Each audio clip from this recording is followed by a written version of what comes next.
யாருமே வாய் வேறு பரபரப்பு யாரும் சண்டைக்கு தோணுது. அடியே நாக்காய், நானும் கத்தல எங்கடி போற? எங்க போனா தெரியுது, வயலுக்கு தான். போட்டு பாத்துருவோமா?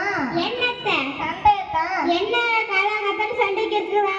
தாய போல பிள்ளை நூலை போல சேருன்ற கதையால இருக்குது. சாயத்துல பிள்ளைய வீட்டுல பார்த்த கல்யாணம் இருக்குது. சண்டைகளுக்கும் சுடுகாடு வந்துன்ற கதையால இருக்குது.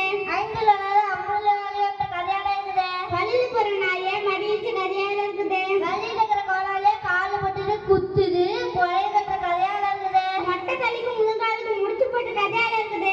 தென்னை மரத்துல தேன் போட்ட பனை மரத்துல பாட்டு வந்த கல்யாணம் இருக்குது. அறுக்கு தெரியாதவனுக்கு இடுப்பு சுத்தி 1000 வேலை. ஆலத்தறியலுக்கும் அடியில குடலையும் சொன்ன கல்யாணம் இருக்குது. குருடனுக்கு குருடே வச்சான்னு சொன்ன கதையால இருக்குது. ஒரு குருவி தண்ணி போக 7 குருவி கட்டிட்டு போன கல்யாணம் இருக்குது. எறும்பு ஊற கல்லுதே என்ற கதையால இருக்குது. அடிமலை அடி வச்சா அம்மு நகர்ன்ற கல்யாணம் இருக்குது. பணம் பெஞ்சா பேய வயதோன்ற கதையால இருக்குது. பணமுன்னா பணமும் வாங்குறதுன்ற கல்யாணம் இருக்குது. நடக்க முடியாத சித்தப்பள்ள பொண்ணு கேட்கிற கதையால இருக்குது. அரசியல் புருஷனை கைக்கிட்ட கல்யாணம் இருக்குது. கல்யாணம் கலவன் புள்ளானாலும் புருஷன் கையில உத்தாச்சு கட்ட கக்கத்துல கல்ல நோட்டுன்ற கல்யாணம் இருக்குது. ஊர்ல கல்யாணமா மார்பிள சந்தனமா.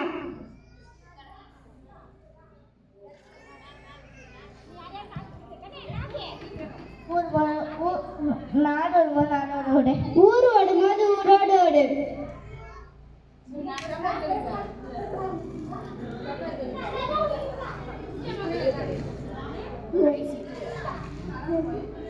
வெளியில வெள்ளி கட்டை உள்ள செங்கல் கட்டை.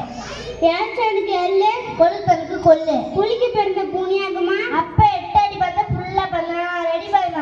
யானை கொடுத்தா வாழை தண்டு, மனுஷன் கொடுத்தா கீழே தண்டு. யான் குருவுக்கு காலம் தலைவிதபடியே ஆகும். அனைவரும் இரண்டு கொடுத்தா வரமாம். பேராசை பெருநஷ்டம். அதற்கு முதல்ல அமிர்தமும் நஞ்சமா. பகவான்ற வாழ்க்கைக்கு மாசத்துக்கு 7 கட்டு வளர்க்க மாடா. வழக்கு மூஞ்சி வேலைக்கு வச்சு கூலி வேலை கட்டு கூலி கிடைக்கலையா? யாரை பார்த்துட்டு வளர்க்க முடிஞ்சு சொல்றேன். கொடுமை கோயிலுக்கு போச்சு. அங்க 2 கொடுமை சிங்க அடிச்சான். அதே நாங்க யாரும் சண்டைக்கு தோணுச்சு. அதான் சண்டைக்கு நீ பாட்டு வேலைக்கு போ, நான் வாட்டியா வேலைக்கு போறேன். சரி, அனைவரும் கொஞ்சம் கை தட்டுங்களேன்.